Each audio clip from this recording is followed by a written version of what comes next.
You are listening Raju Rana.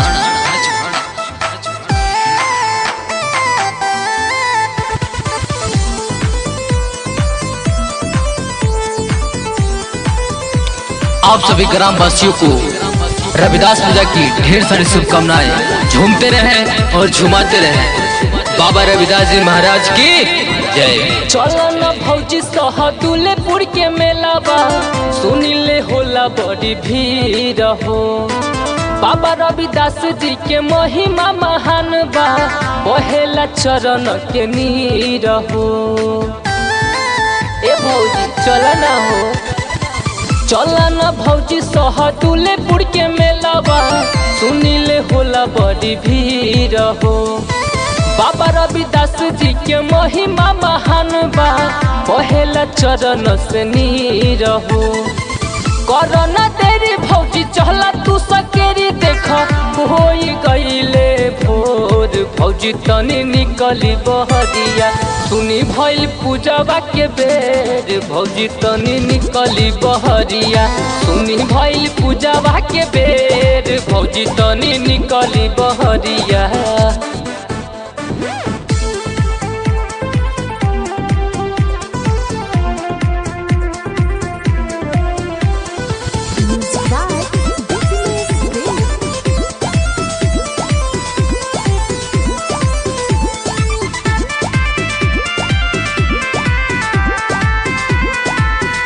हमरी हे बाटे सरधा, हजूरी उहाँ गरदा।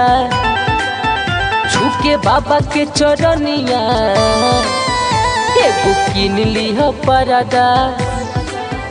हमरी हे बाटे सरधा, हजूरी उहाँ गरदा।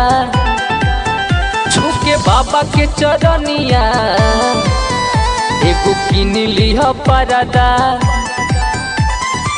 बहुजन के सहन हवे उहे पहचान हवे, सबका से बड़ा है शेर। सुना भौजी निकली बहरिया, होई गईले पूजवा के बेर। भौजी तनी निकली बहरिया, होई गईले पूजवा के बेर। सुना भौजी निकली बहरिया।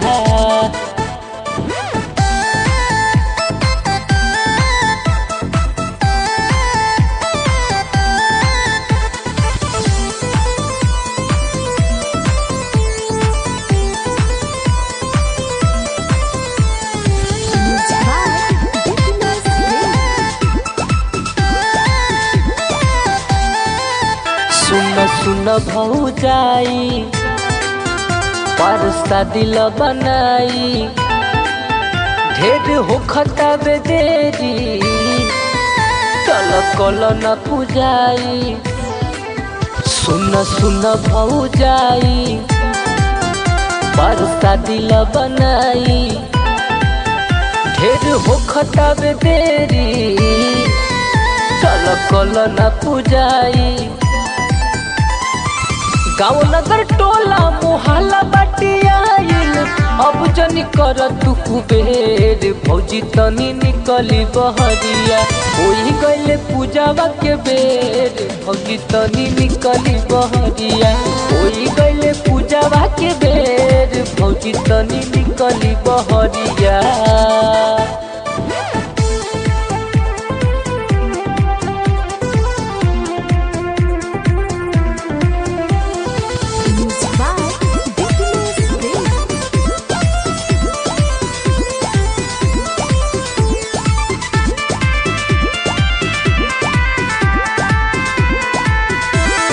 पिंटू दे हतिया, राजू मदन संग हतिया।